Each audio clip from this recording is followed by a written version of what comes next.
तो आज हम पढ़ेंगे दिल्ली के अंदर सूर्यवंश की स्थापना। सूर्यवंश जो शेर शाह सूरी ने स्थापना की थी अफगानों की। तो पहला क्वेश्चन तो यहीं से आ जाता है कि भारत के अंदर दिल्ली के ऊपर दूसरी बार अफगानों ने सत्ता स्थापित किसके शासनकाल में की? तो शेर शाह सूरी के। कब की? 1540 में। कब तक रहे? 1555 में। सबसे पहले अफगान वंश की स्थापना बहलोल लोदी कर देता है, जो हमने पहले दिल्ली संमेलन में पढ़ ली थी। और उसके पश्चात हमने पढ़ा था, जो मुगल बादशाह हुमायूं पढ़ रहे थे, कि हुमायूं को कन्नौज या बिलग्राम के युद्ध में शेर शाह सूरी हराता है तथा दिल्ली पर अधिकार कर लेता है। और इन अफगानों की 1540 से 1555 ईस्वी तक दिल्ली के अंदर सत्ता रहती। तो सूर्यवंश का संस्थापक कौन था? तो सबसे पहले शेर शाह सूरी। शेर शाह सूरी शासक कब से कब तक था? तो 1540 ईस्वी से लेकर के 1545 ईस्वी कि 1540 से 1545 ईस्वी तक सूर्यवंश के अंदर शेर शाह सूरी शासक रहा। उसके पश्चात इसके वंशजों ने ज्यादा समय तक अधिकार नहीं किया, किंतु 1555 ईस्वी में पुनः मुगल सत्ता की स्थापना हो जाती है। सबसे पहले हम देखेंगे शेर शाह सूरी का सामान्य परिचय कि ये कौन था, किस प्रकार से इसने सत्ता की स्थापना की, इनका जन्म कब हुआ और किस प्रकार से इनका संघर्ष हुआ। तो सबसे पहले है जन्म, कि इनका जन्म कब हुआ।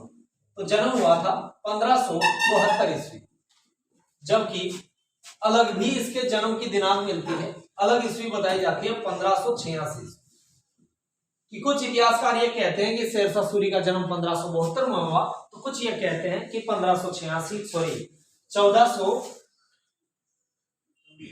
1486, क्योंकि 1555 ईस्वी के अंदर इसकी मृत्यु हो जाती है।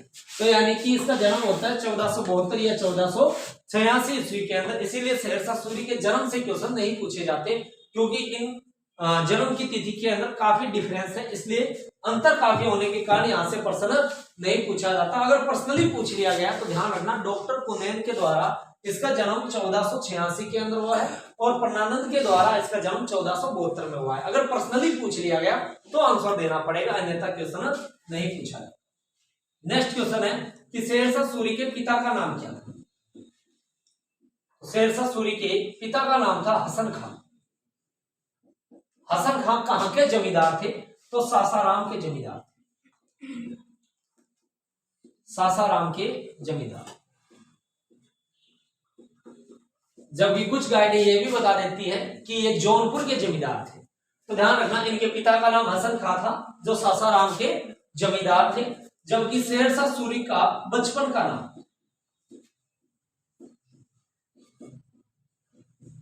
शेर शाह सूरी के बचपन का नाम था फरीद खान।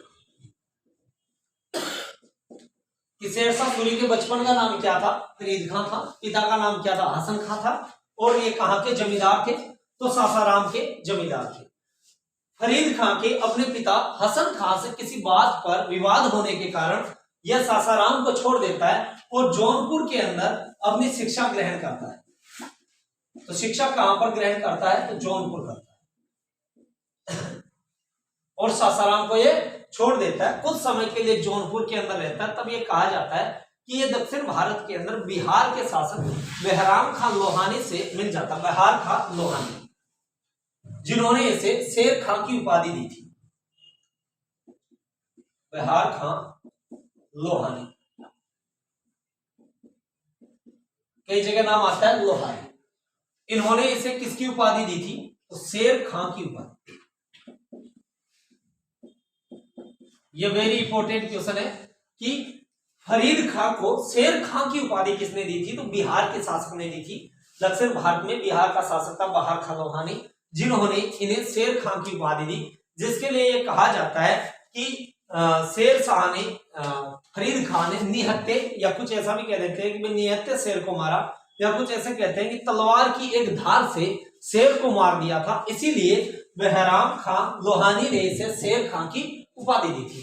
बाद में इन्हीं के समझाने पर शेर खां पुनः कहां जाता है? सासाराम जाता है अपने पिता के पास में, और यहाँ पर कुछ समय के लिए जागीरदारी को संभालता है। किसके कहने पर जाता है? तो बहराम खान लोहानी के कहने पर। कब जाता है? तो 1497 से लेकर के 1517 ईस्वी तक कि 1497 से लेकर के 1517 ईस्वी तक ये अपने पिता की जागीर को संभालते हैं।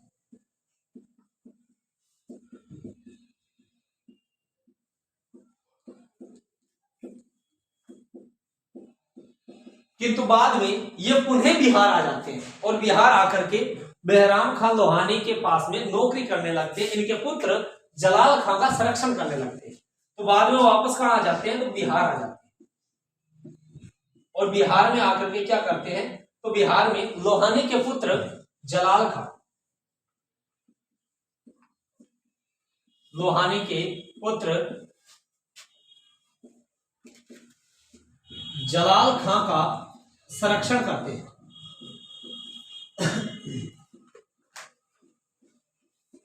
और उसी समय के अंदर यह बहार खान लोहानी एक उपाधि धारण करता है और वह उपाधि धारण करता है मोहम्मद शाह की। तो ध्यान रखना, डायरेक्ट ऐसा भी कह दिया जाता है कि शेर खान को किसने उपाधि दी थी, तो बिहार के मोहम्मद शाह ने दी थी, क्योंकि इन्होंने एक उपाधि धारण की थी बहार खान ने, और वह उपाधि धारण कौन सी की थी, तो मोहम्मद शाह की। मोहम्मद शाह की उपाधि धारण कौन करता है, तो बिहार का शासक उपाधि धारण करता है। जब ये बिहार का शासक मोहम्मद शाह उपाधि धारण करता है मोहम्मद शाह की, तब इनके जो अन्य सरदार होते हैं वो शेर खान को भड़काने लग जाते हैं कि अब आपको यहाँ पर संरक्षण के लिए ज्यादा समय के लिए नहीं रखेंगे, ऐसा वैसा। तब ये शेर खान क्या करता है, मुगलों से जाकर के मिल जाता है और बाबर की सेना में मिल जाता है।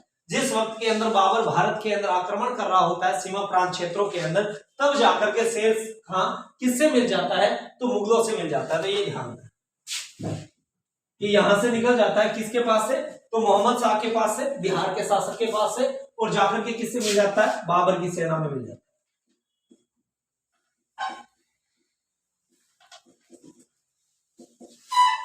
बाबर की सेना में शेर खान मिल जाता है।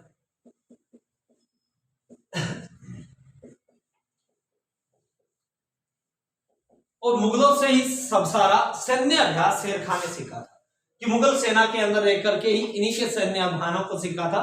जब चंदेरी का युद्ध हुआ था, हमने पढ़ा था चंदेरी का युद्ध 1528 ईस्वी के अंदर बाबर मेदिनी राय को हराता है। उस समय चंदेरी के युद्ध में शेर खान बाबर के साथ में होता है। चंदेरी के युद्ध, और चंदेरी के युद्ध के अंदर बाबर के साथ में कौन होता है, शेर खान। लेकिन यहां से भी मुगल शासक जो बाबर था, इसकी सेना से भी ये वापस लौट जाता है और वापस कहां आ जाता है, बिहार में। बिहार में किसके पास में आ जाता है, तो बहराम खान लोहानी के पास में वापस आ जाता है, मोहम्मद शाह के पास में वापस आ जाता है। और यहाँ पर पुनः इसे ये लोहानी अपने पुत्र जलाल खान के संरक्षण के लिए नियुक्त कर देता है। तो कुछ समय के लिए यहाँ पर रहता है। यहाँ पर ये भी बात कहता है शेर खान कि जितने मुगलों को ये समझ रहे हैं कि जितने शक्तिशाली है, उतने ये शक्तिशाली है नहीं। इन्होंने एक वाक्य बोला था कि अगर भाग्य ने मेरा साथ दिया और सौभाग्य से मित्र मेरा अगर सौभाग्य रहा, तो मुगलों को हिंदुस्तान से बाहर खदेड़ सकता हूं। यह बात किसने कही थी, शेर खान ने कही थी कि अगर भाग्य ने मेरा साथ दिया और मित्रता से मेरा सौभाग्य बना रहा, तो मैं बाबर को भारत से बाहर खदेड़ सकता हूं, हिंदुस्तान से बाहर खदेड़ सकता हूं। ये बात बोली थी। और बाद में ये वापस आकर के किसके साथ में मिल जाते हैं, वापस पुनः मोहम्मद शाह के पास में आकर के नौकरी करने लगते हैं और इनके पुत्र जलाल खान का संरक्षण करते हैं। जब ये वापस आते हैं तो कुछ समय के पश्चात में मोहम्मद शाह की मृत्यु हो जाती है बिहार के अंदर। तो मोहम्मद शाह की मृत्यु, और मोहम्मद शाह की जब मृत्यु होती है तो मोहम्मद शाह की जो विधवा बेगम होती है, जिनका नाम होता है दुद्दू, विधवा दुद्दू बेगम, दुद्दू बेगम के साथ में ये विवाह कर लेता है।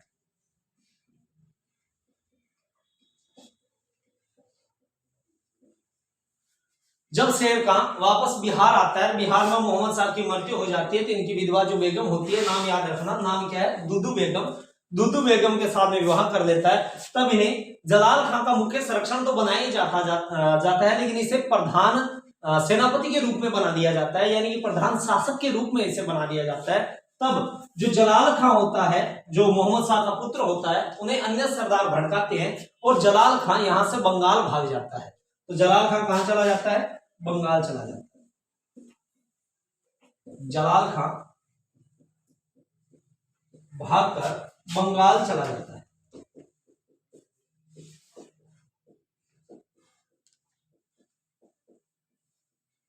अब जलाल खां भाग करके बंगाल जाता है तो बिहार पूर्ण रूप से शेर खां के अधीन हो जाता है और ये वास्तविक शासक बन जाता है। कि बिहार का वास्तविक संस्थापक कब बनता है? तो जलाल खां के बंगाल चले जाने से ये बिहार का वास्तविक शासक बनता है,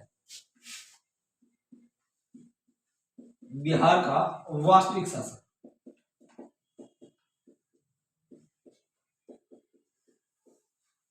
तो सबसे पहले इन्होंने जिस साम्राज्य पर अधिकार किया, जहां से इसने शासन चलाना शुरू किया, तो वह था बिहार। कि शेर खान ने सबसे पहले बिहार पर अधिकार किया और बिहार पर पूर्ण रूप से अपना अधिकार कर लिया और यहां से शासन करना शुरू कर दिया। फिर 1530 ईस्वी के अंदर, 1530 ईस्वी में चुनार का सूबेदार,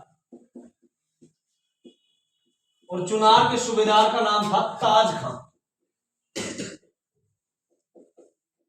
ताज खां की विधवा बेगम लाड मलिका से विवाह किया।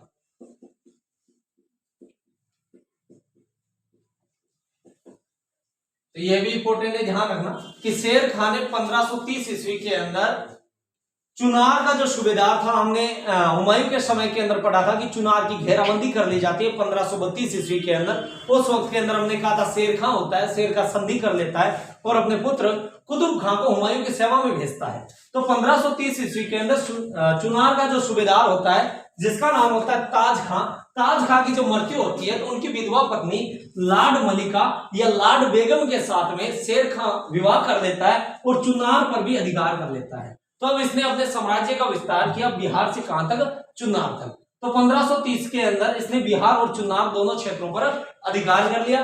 फिर 1532 वाला हमने हुमायूं के अंदर, हुमायूं वाले वीडियो के अंदर बता रखा है कि 1532 के अंदर दोहराई का युद्ध होता है। दोहराई का युद्ध हुमायूं किसके साथ में करता है?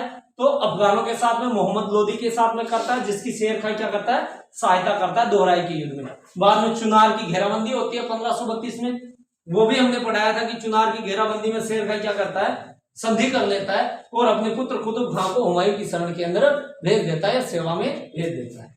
नेक्स्ट इंपोर्टेंट है, ध्यान रखना 1534 ईस्वी। 1534 ईस्वी के अंदर सूरजगढ़ का युद्ध होता है। सूरजगढ़ का, और सूरजगढ़ के युद्ध के अंदर यह बंगाल पर अधिकार कर लेता है, बंगाल पर अधिकार।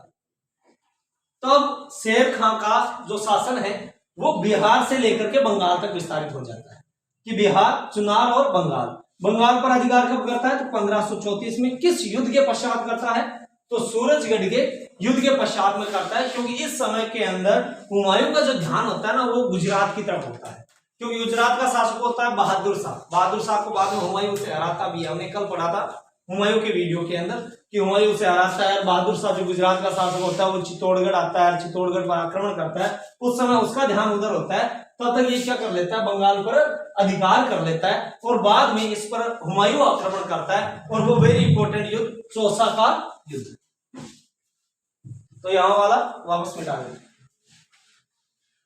तब आगे पढ़ते हैं शेर खां का संघर्ष। कि 1534 ईस्वी के अंदर शेर खां बंगाल पर अधिकार करता है। फिर 1538 ईस्वी के अंदर चौसा का युद्ध होता है।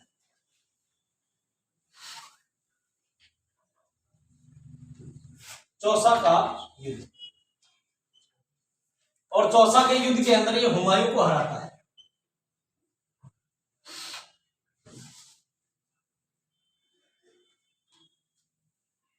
बाकी हमने हुमायूं वाले वीडियो के अंदर बता दिया था कि चौसा का युद्ध 1539 ईस्वी के अंदर होता है। हुमायूं को हराता है, हुमायूं नदी के अंदर कूद जाता है, तब निजाम भिस्ती नामक उसकी जान बचाता है और बाद में 1 वर्ष के पश्चात में एक और युद्ध होता है। सॉरी, ये 1539 में। और बाद में 1540 ईस्वी के अंदर कन्नौज या बिलग्राम का युद्ध होता है। कन्नौज या बिलग्राम का युद्ध।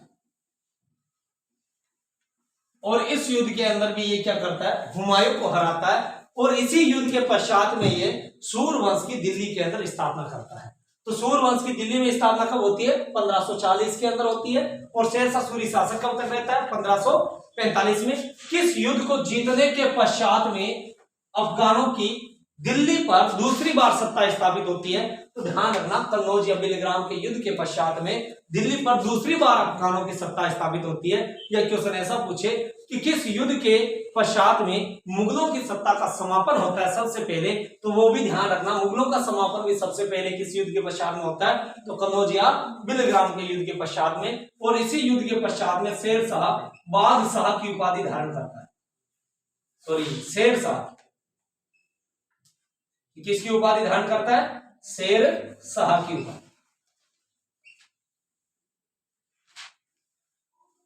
तो शेर खान ने शेरशाह की उपाधि किस युद्ध के पश्चात में धारण की थी? तो कन्नौज या बिलग्राम युद्ध के पश्चात में इन्होंने शेरशाह की उपाधि धारण की थी। एक बात और वेरी इंपॉर्टेंट ध्यान रखना कि शेरशाह सूरी ने कन्नौज का नाम शेरपुर कर दिया। कन्नौज का नाम बदल करके क्या कर दिया था? शेरपुर कर दिया था। क्वेश्चन पूछा जाता है कि किस शासक ने कन्नौज का नाम बदल करके शेरपुर कर दिया? तो शेरशाह सूरी ने किया था। जब 1540 के अंदर ये अधिकार कर लेते हैं, दिल्ली पर सत्ता स्थापित कर देते हैं, तब मुगलों की जो सहायता करने वाली एक जाति थी उसका नाम है, ध्यान रखना, गखर जाति। गखर जाति। इस गखर जाति का 1541 ईस्वी के अंदर ये दमन करता है, यानी इनको पूर्ण रूप से दबा देता है, जो पश्चिम के अंदर होती है, पश्चिमी भारत के अंदर। और उत्तर पश्चिमी भारत के अंदर ही यह रोहतासगढ़ दुर्ग का निर्माण करवाता है विरोधियों से निपटने के लिए। तो यह भी ध्यान रखना कि उत्तर पश्चिमी क्षेत्र में या उत्तर पश्चिमी भारत में किसका निर्माण करवाता है? तो रोहतासगढ़ का निर्माण करवाता है।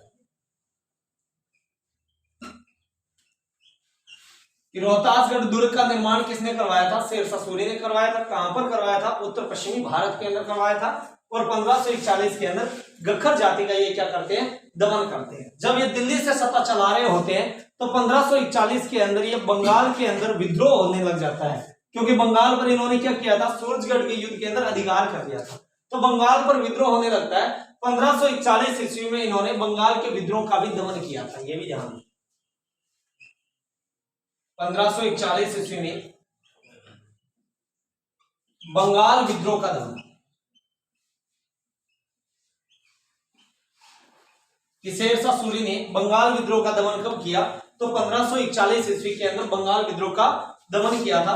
1542 ईस्वी के अंदर मालवा का शासक था मल्लू खां।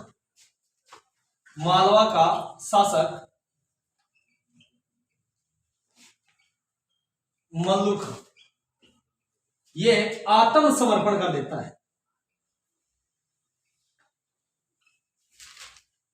कि मालवा का शासक मल्लू खां शेर खां के सामने या शेरशाह सूरी के सामने आत्मसमर्पण कर लेता है। तो 1542 में ये मालवा पर भी अधिकार कर लेते हैं। 1543 ईस्वी में रायसीना पर घेराबंदी करते हैं और रायसीना पर अधिकार कर लेते हैं। रायसीना पर अधिकार कब करते हैं? तो 1543 के अंदर। यहां का शासक कौन होता है? तो शासक होता है पूर्णमल। कि यहां का शासक होता है पूर्णमल रायसीना का, और इस पर यह 1543 में अधिकार करता है। इस युद्ध के लिए कहा जाता है कि शेरशाह सूरी पर एक कलंकित धब्बा होता है। कारण इसलिए कि यह काफी समय तक रायसीना के चारों ओर घेराबंदी रखता है। घेराबंदी रखने के पश्चात भी ये युद्ध नहीं करता। तब यह संधि वार्ता के लिए पत्र भेजता है। किसके पास? शासक पूर्णमल के पास में भेजता है। तब ये संधि करने के लिए तैयार नहीं होता शासक पूर्णमल। तब शेरशाह सूरी कुरान पर हाथ रख करके ये शपथ देता है कि अगर आप ये दुर्ग मुझे दे दो तो मैं आप में से किसी को नहीं मारूंगा। किंतु जब ये आश्वासन देने के बावजूद भी जब इन्होंने दुर्ग दे दिया था, तब रात्रि के अंदर इसने हमला करवा दिया गया। और इस हमले का प्रत्यक्ष रूपी जो था वो शेरशाह का पुत्र कुतुब खां था, जिन्होंने आत्महत्या कर ली थी। इस आत्म गिलाने के कारण कि पिताजी ने वचन देने के बावजूद वचन नहीं निभाया। तो ये युद्ध ध्यान रखना, रायसीना पर जो अधिकार किया था, रायसीना जो युद्ध है, ये शेरशाह सूरी की जिंदगी का एक कलंकित धब्बा है इस युद्ध के लिए। तो ये इंपॉर्टेंट है, ध्यान रख लेना। तो शेरशाह सूरी को एक बात और ध्यान रखना, शेरशाह सूरी को अकबर का अग्रदूत कहा जाता है। यह भी ध्यान रखना कि अकबर का अग्रदूत किसे कहा जाता है, तो शेरशाह सूरी को। शेरशाह सूरी से ही अकबर ने प्रशासन प्रणाली जो सीखी थी वो किसके आधार पर सीखी, तो शेरशाह सूरी के आधार पर ही सीखी थी। तो ये वेरी इंपॉर्टेंट क्वेश्चन बनता है कि अकबर का अग्रदूत किसे कहते हैं, तो शेरशाह सूरी को कहते हैं। ये लिख दें। नेक्स्ट है आगे 1543 के पश्चात में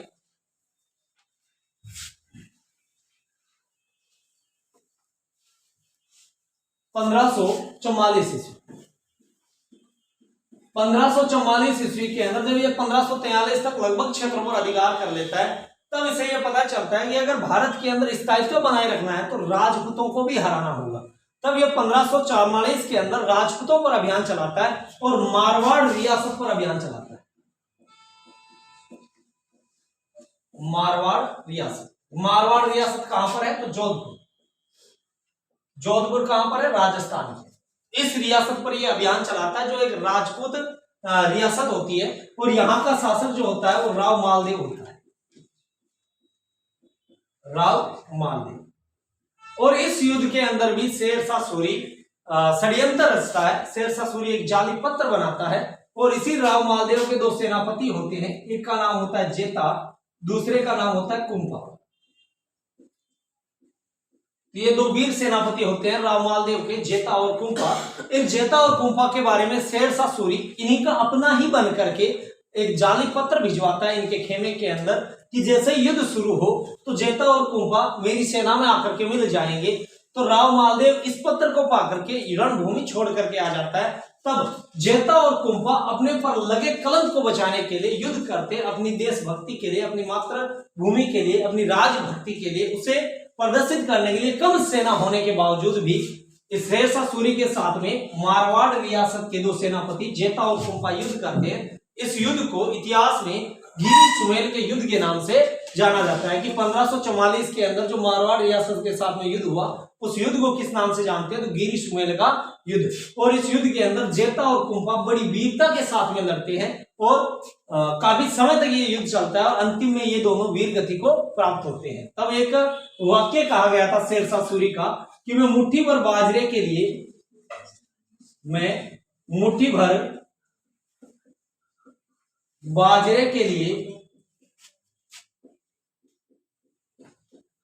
पूरे हिंदुस्तान की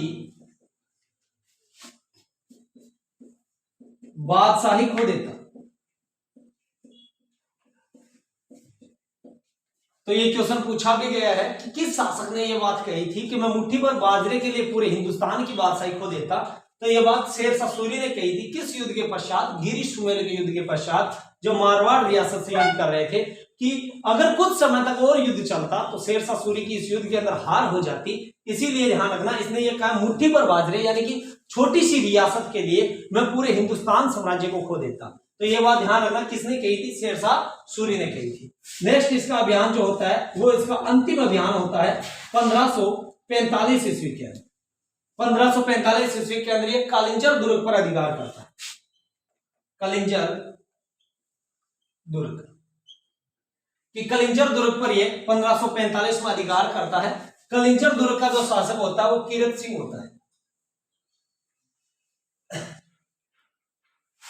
कीरत सिंह जो होता है वो कहां का शासक होता है, कलिंजर दुर्ग का होता है।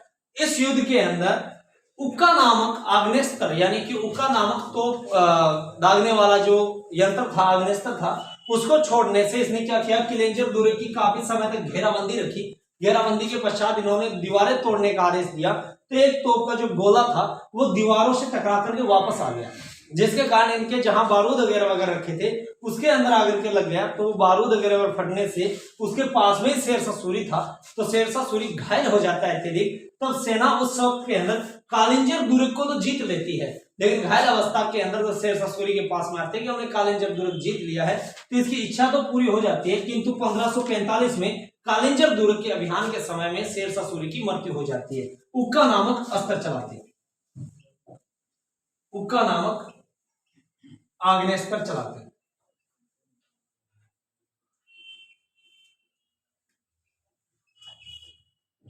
तो यहां पर शेरशाह सूरी का क्या हो जाता है, समाप्त हो जाता है शेरशाह सूरी का शासन। 1544 से लेकर के 1545 ईस्वी तक शेरशाह सूरी का शासनकाल रहता है। अब यहां से और शेरशाह सूरी से संबंधित कौन से प्रश्न आते हैं, तो शेरशाह सूरी ने ध्यान रखना अलाउद्दीन खिलजी वाली नीति अपनाई थी, उसे पुनर्जीवित किया था। जिस प्रकार से अलाउद्दीन खिलजी ने सैनिकों पर हुलिया बनाने की प्रथा व घोड़ों पर निशान दागने की जो प्रथा स्थापित की थी, वो इसने भी पुनः जीवित किया था उसे, कि इसने भी अपने सैनिकों का हुलिया बनाने व घोड़ों पर शाही निशान दागने की प्रथा को पुनः शुरू किया था। तथा इसने जो अपने सिक्के थे उन सिक्कों पर अरबी व देवनागरी लिपि के अंदर अपना नाम लिखवाया था। तो ये ध्यान रखना कि अरबी व देवनागरी लिपि के अंदर नाम किस शासक ने लिखवाया, शेरशाह सूरी ने लिखवाया।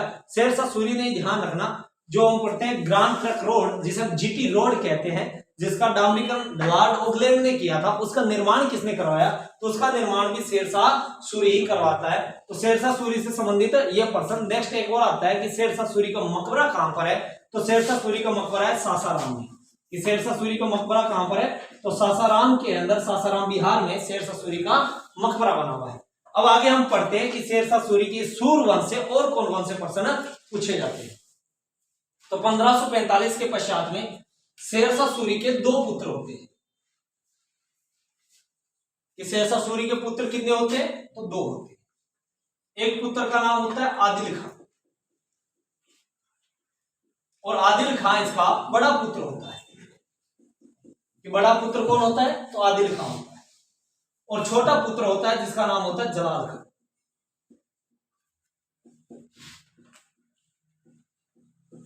शेरशाह सूरी अपने बड़े पुत्र आदिल खां को अपना उत्तराधिकारी बनाना चाहते थे। इन्होंने मरते वक्त अपने बड़े पुत्र के उत्तराधिकारी बनने के लिए कहा था, किंतु सरदारों ने मिलकर के उत्तराधिकारी बना दिया किसे, जलाल खां।